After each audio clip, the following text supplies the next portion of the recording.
Nosso Pai, mais uma vez, chegamos à Tua presença, para que Tu nos acompanhes nesse momento de tanta responsabilidade para o Teu servo e para aqueles que vão ouvi-lo, porque nós vamos ouvir a Tua voz, que nos é apresentada pela palavra revelada, inspirada por Ti e pelo pregador, que nós te pedimos seja por Ti ungido para que realmente a Tua vontade prevaleça agora neste lugar.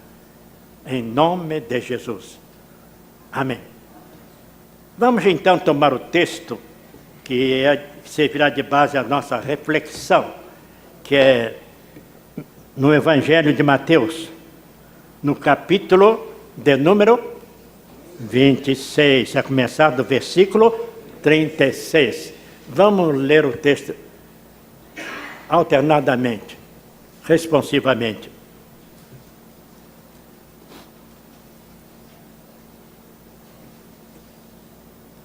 Leamos.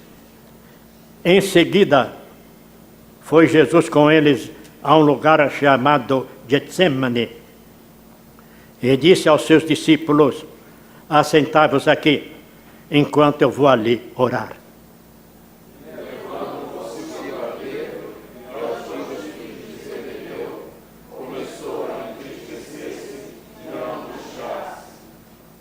Então lhes disse: a minha alma está profundamente triste até a morte. Fiquai aqui e vigiai comigo. Adiantando-se um pouco, prostrou-se sobre o seu rosto, orando e dizendo: meu Pai, se possível, passe de mim este cálice. Todavia, não seja como eu quero, e sim como tu queres. E voltando para os discípulos, achou-os dormindo e disse a Pedro: então nem uma hora pudestes vós vigiar comigo?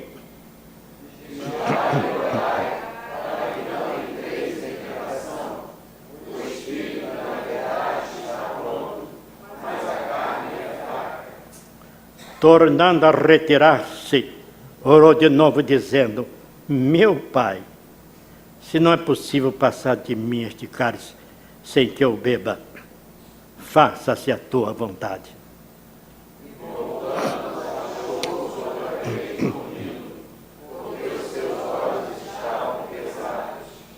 Deixando-os novamente, foi orar pela terceira vez, repetindo as mesmas palavras.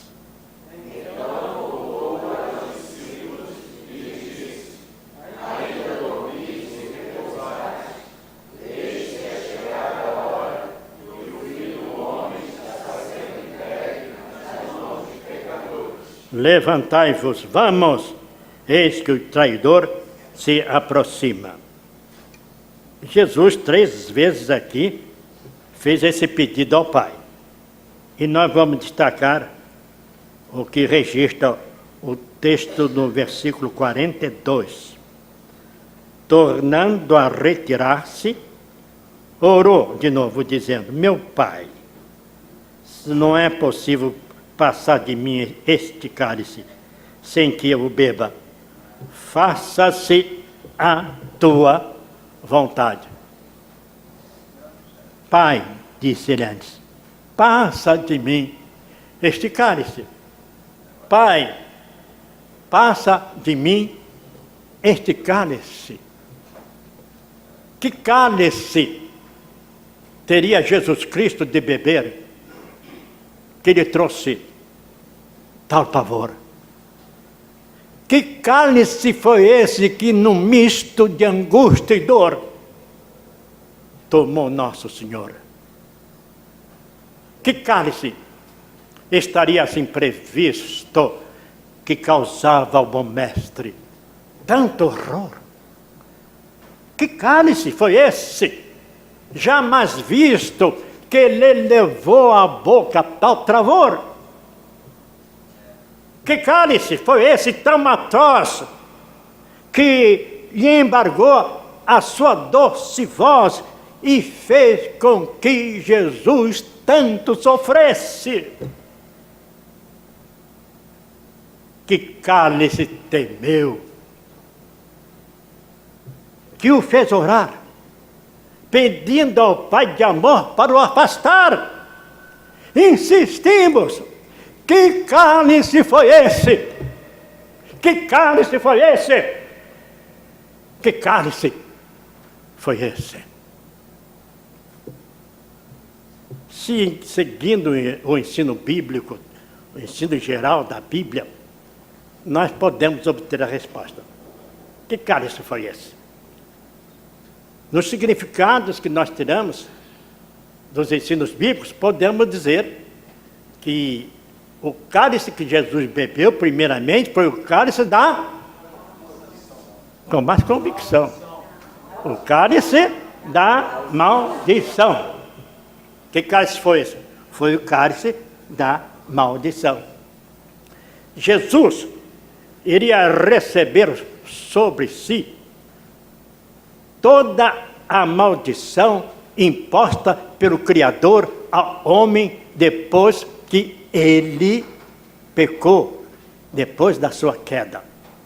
Maldição que passou a todos nós, descendentes de Abraão. Em termos espirituais, essa maldição pelo qual o homem pagou, decorrente da sua queda, consistiu em três, ou melhor, na perda de três atributos que Deus lhe outorgara quando os criou. Três atributos que o homem perdeu. E essa foi a sua maior maldição. Ele tinha três excelentes atributos. O primeiro, a pureza.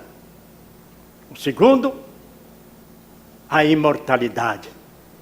E o terceiro, a comunhão com Deus. Essa foi a maior maldição do homem. A perda desses três atributos. Pureza, imortalidade e comunhão com Deus. É fácil guardar, porque formam as suas iniciais um PIC, P-I-C, né? PIC, né? Pureza, imortalidade e comunhão com Deus. Ao perder a pureza, o homem se tornou pecador. Ao perder a pureza. Ao perder a imortalidade, ele se tornou um ser mortal. E ao perder a comunhão com Deus, ficou ele afastado eternamente da companhia com Deus. Ao encarnar, Cristo tomou o nosso lugar e se tornou maldito ao assumir a nossa culpa, a culpa de todos nós.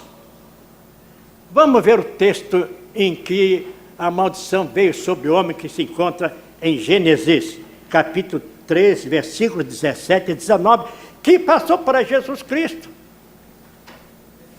como parte do cálice que ele teria que beber. Vamos ler, irmãos, o texto de Gênesis 3, 17 a 19, juntos. E Adão disse: visto que atendeste a voz de tua mulher e comeste da ave que eu te ordenara que não comesses, maldita é a terra por tua causa. Em fadigas obterás dela o sustento durante os dias da tua vida. Ela produzirá também cardos e abrolhos, e tu comerás a erva do campo. No suor do teu rosto comerás o teu pão, até que tornes a terra, pois dela foste tomado, porque tu és pó, em pó te tornarás. Toda essa maldição caiu sobre Jesus.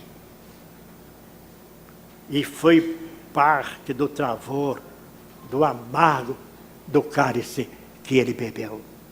Ele assumiu a nossa maldição. Como podemos dizer na palavra revelada por Paulo em Gálatas capítulo 3, versículo 13. Vamos ler juntos. Cristo nos resgatou, fazendo-se ele próprio maldição em nosso lugar, porque está escrito: maldito todo aquele que for pendurado no madeiro. Que cálice é esse que Jesus teria de beber e acabou bebendo? É o cálice da maldição que ele assumiu por nós, meus irmãos. E é impossível avaliar a intensidade da dor causada por essa maldição. Porque Jesus a suportou em lugar de milhões e milhões, entre os quais eu e você. E ela se tornou ainda mais dura, mais intensa, mais dolorosa, porque provinda, vinda, imposta pelo próprio Pai. Que cálice amargo. O próprio Pai exigiu que o Filho bebesse esse cálice, o cálice da maldição. Mas foi graças a essa maldição que nós fomos restaurados, irmãos.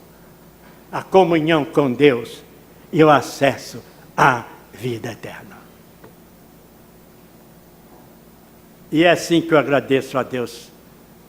E o meu agradecimento, minha gratidão, pelo cálice da maldição que Jesus bebeu em meu lugar, eu transformei num sexteto, que diz assim: por minha causa, Cristo se tornou maldito, ao expiar a minha culpa no madeiro. Foi uma dor multiplicada ao infinito em holocausto santo, puro e verdadeiro. Sou muito grata ao meu Senhor Jesus bendito por me ter salvo e por também me amar primeiro. Que cálice foi esse? Foi o cálice da maldição. Bendita maldição. Bendita maldição. Em segundo lugar, foi o cálice da amargura. Essa palavra define bem a intensidade do sofrimento de Jesus, bem simbolizado no incidente da cruz, em que ele exclamou que tinha sede e lhe deram fel a beber. Nada mais expressivo do que essa realidade. Jesus tomou um cálice amargo que foi simbolizado naquele ato em que ele exclamou que tinha sede e lhe deram fel a beber. Desde que nasceu, tua vida inteira, foi de sofrimento intensador, a começar por ser rejeitado nas hospedarias. E pelos padecimentos pelos quais passou, por minha causa, por sua causa, que faziam parte da sua obra expiatória por nós. Nós nem podemos avaliar qual foi a intensidade desse sofrimento. Como dissemos, tudo em Cristo é infinito, até o seu sofrimento é infinito. Já dizia o profeta Isaías, predizendo a dor do Messias, já ele se referia a esses padecimentos, conforme registro do seu livro, capítulo 53, versículo 3. Vamos ler. Era desprezado e o mais rejeitado dentre os homens, homem de dores, e o que sabe que é padecer. E como um de quem os homens escondem o rosto, era desprezado e não fizeram. Meus irmãos, o cálice de amargura fez parte também das pregações dos apóstolos. parte da pregação dos apóstolos, destacava essa realidade da vida de Jesus, que ele tinha que padecer. Como ocorreu com o discurso de Pedro lá no templo, depois da cura de um coxo, conforme podemos ler em Atos capítulo 3, versículo 18. Vamos ler Atos 3, 18. Mas Deus assim cumpriu o que dantes anunciara por boca de todos os profetas, que o Cristo havia de padecer. Não está o texto aqui, mas Pedro falou a respeito desse padecimento de Jesus em sua carta. Vamos abrir agora na Bíblia. Na nossa Bíblia, na primeira epístola de Pedro,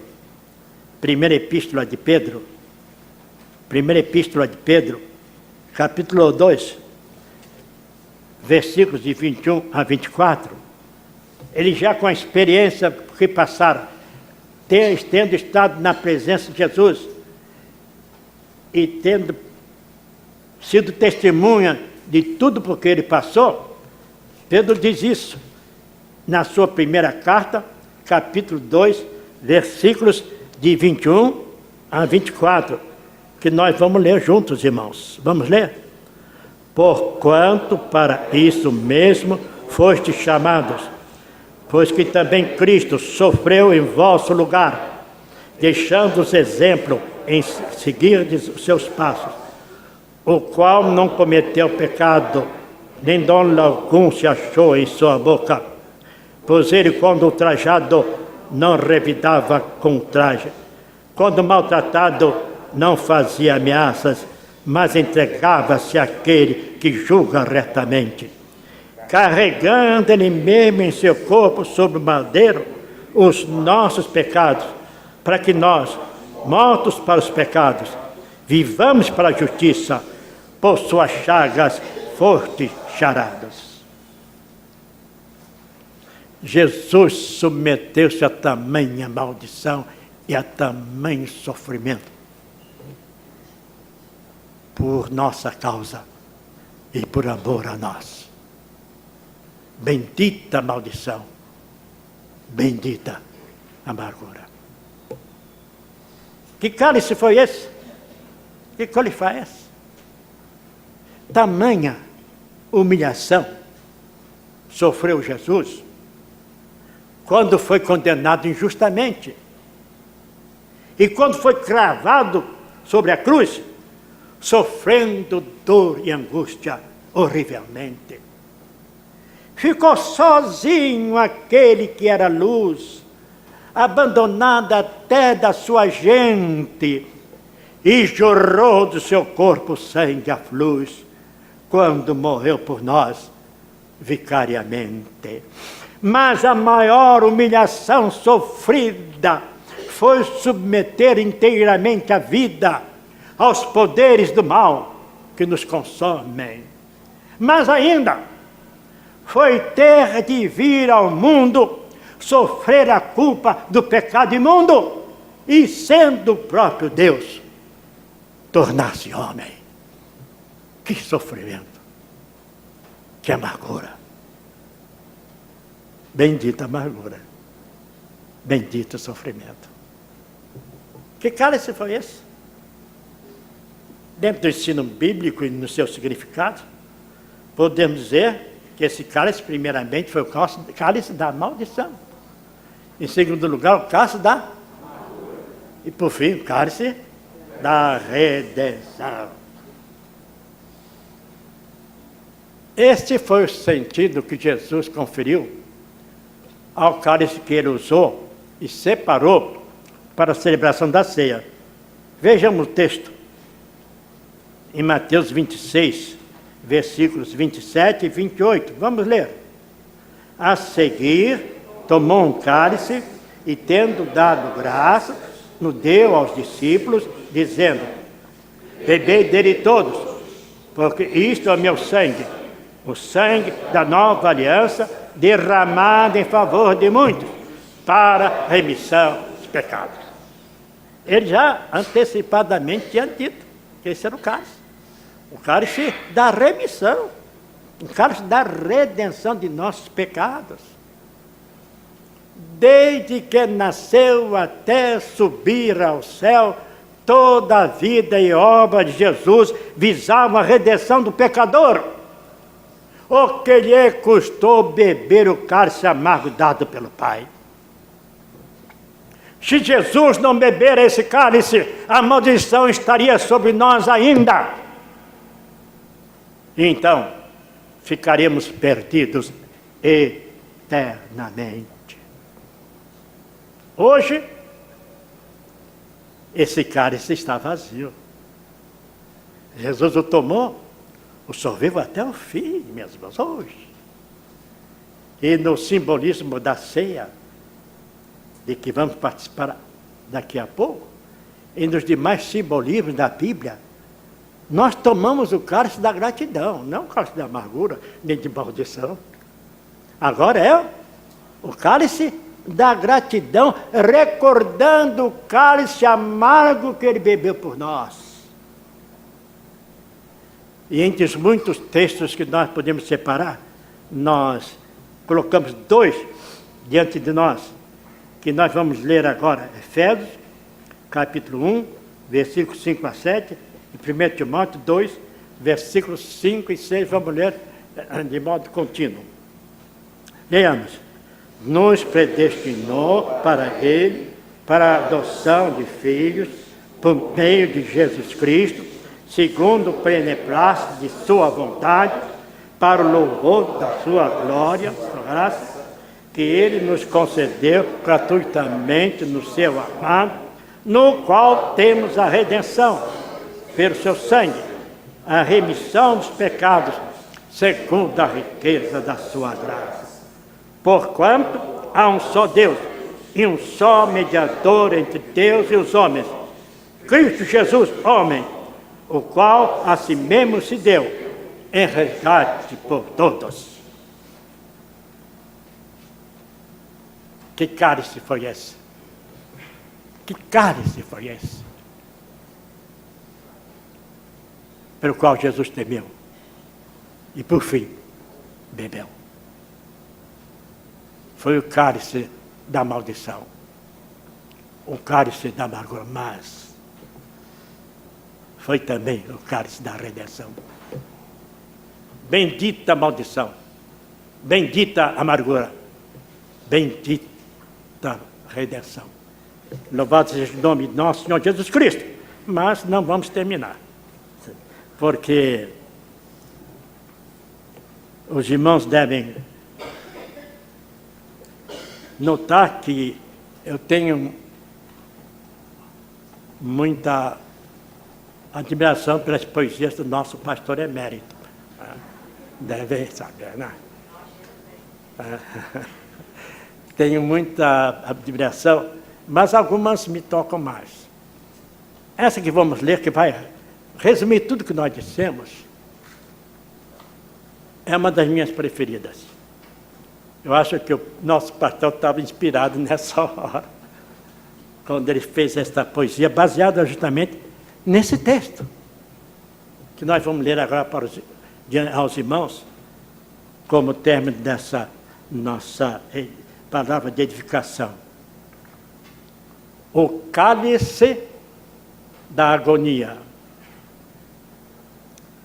Foi no Getsemane que eu vi o meu Senhor prostrado, rosto em terra, ajoelhado, posto em mortal agonia, a clamar em súplica fervente: meu Pai, se possível, passa este cálice de mim. Foi no Getsemane que eu vi o mestre genuflexo, tomado de angústia e pavor, abatido mortalmente pela dor antecipada que sofria por minha causa, orando fervorosamente: meu Pai, se possível, passa este cálice de mim. Foi no Getsemane que eu vi meu Jesus entristecido, em luta decisiva, na fronteira da expiação, sentindo cair sobre si a espada da maldição, do pecado ultrajante de toda a humanidade perdida que viera resgatar. Foi ali que, no paroxismo da dor, pediu ao Supremo Juiz: meu Pai, se possível, passa este cálice de mim. Foi no Getsemane que eu vi travar-se a maior batalha que selou a minha sorte e a do mundo que Deus amou. Foi ali que o Cristo padeceu a maior humilhação, a que se entregou voluntário, como cordeiro matadouro, quando orando intensamente, disse ao Senhor dos Espíritos: meu Pai, se possível, passa este cálice de mim, mas seja feita a tua vontade. Foi no Getsemane que eu vi o Salvador prometido, agonizando em holocausto espontâneo, como uma vítima abatida a transudar sangue que gotejava sobre o chão, como prova suprema de sua auto-humilhação. Foi ali que sua voz, já calma e serena, tomou a decisão: vamos, passemos a fronteira, bebamos o cálice amargo, seja feita a vontade do Pai. Hoje, quando lembro Getsemane, vejo gotas pelo chão e marcas indeléveis de joelhos exangües, pegadas de ida e volta, sinais de lágrimas vertidas, ecos distantes de clamor e dor, e um caminho que atravessa o monte e leva ao cume do Calvário. E ouço uma voz, clara e tranquila, como um sussurro ao meu ouvido: Pai, seja feita a tua vontade. E ali, bem visível, jogado por terra, vejo um cálice vazio que Jesus bebeu por mim. Louvado seja o nome de nosso Senhor e Salvador Jesus Cristo. Amém.